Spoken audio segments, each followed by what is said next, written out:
Mix rice করতে প্রথমে চাল 1 ঘন্টা ধরে ভিজিয়ে রাখতে হবে। তারপরে ধুয়ে জলটা ফেলে এখানে হাঁড়িতে গরম নিয়ে নিয়েছিলাম গাজর আর নুন আর রিফাইন তেল দিয়ে সিদ্ধ করে বিমসটা পরে একটু বাদে রেখেছি। যেহেতু বিমসটা একটু ছোট ছিল, এদিকে হচ্ছে চিলি চিকেনের জন্য আমি এখানে চিলি চিকেনটা দেখাবো না, অবশ্য ম্যারিনেট করেছিলাম সেটা দেখিয়ে নিয়েছি। কারণ এখান থেকেই কয়েকটা চিকেন ছোট ছোট করে আমি কিউব করে নেব মিক্স রাইসের জন্য। এটা একটু ম্যারিনেট করে রাখার কারণ হচ্ছে চিকেনটা নরম হয়, ভালো সফট হয়, ওই জন্য এই বড় বড় চিকেনের পিস থেকে আমি ছোট ছোট কিউব করে নেবো। আর এদিকে জলটা ফুটছে, চালটা ছেড়ে দেবো। এই যে চালটা ছেড়ে দিচ্ছি, কারণ এক হাতে আমার ক্যামেরা, এক হাত দিয়ে আমি ছাড়তে পারছি না, ওই জন্য ক্যামেরাটা রেখে ছাড়া হয়েছিল। এই যে পড়ে যাচ্ছে। এবার আমি ক্যামেরাটা রেখে চালটা ছেড়ে তারপরে ভাতটা বেশিক্ষণ না, হাফ ডান হতে হবে ভাতটা, কারণ বেশি হয়ে গেলে গলে যাবে, তাহলে ভাতটা আমি শর্টে করতে পারবো না পরে। এখন হচ্ছে ভাতটা ফুটে এবার আমি গাজরটা ছেড়ে বিমসটা ছেড়ে দিচ্ছি।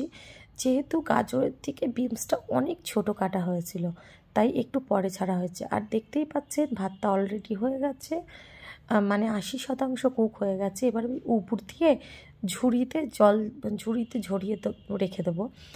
আর এখানে হচ্ছে আমি 5-6টা ডিম নিয়েছি, কিন্তু 5টা ডিম দেবো।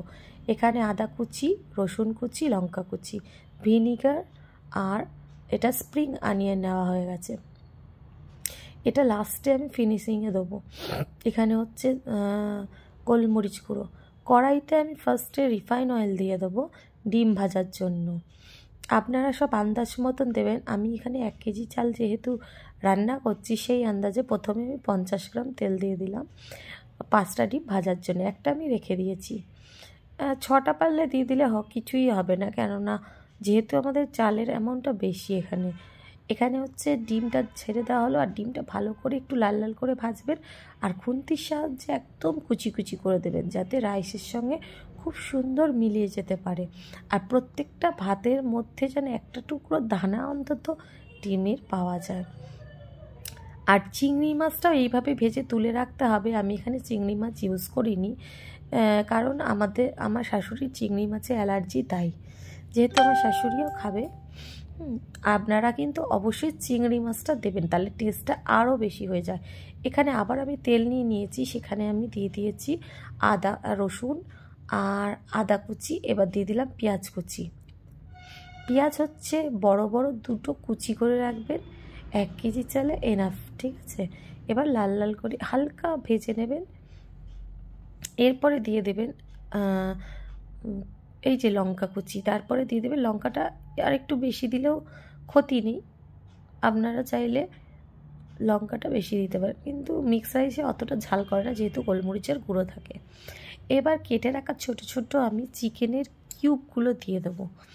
পরিষ্কার করে ধোবেন, তারপরে ভিনিগার মাখাবেন, একটু সোয়া সস আর একটু গোলমরিচ মাখিয়ে রাখলে বেশি ভালো।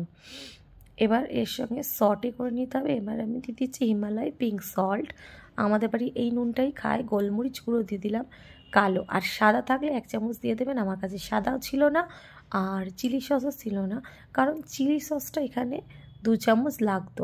আমার কাছে কিন্তু অনেক কিছুই জোগাড় নেই, এরকম ক্যাপসিকাম নেই, একটাই ছিল, আমি চিলি চিকেনের জন্য রেখে দিয়েছি।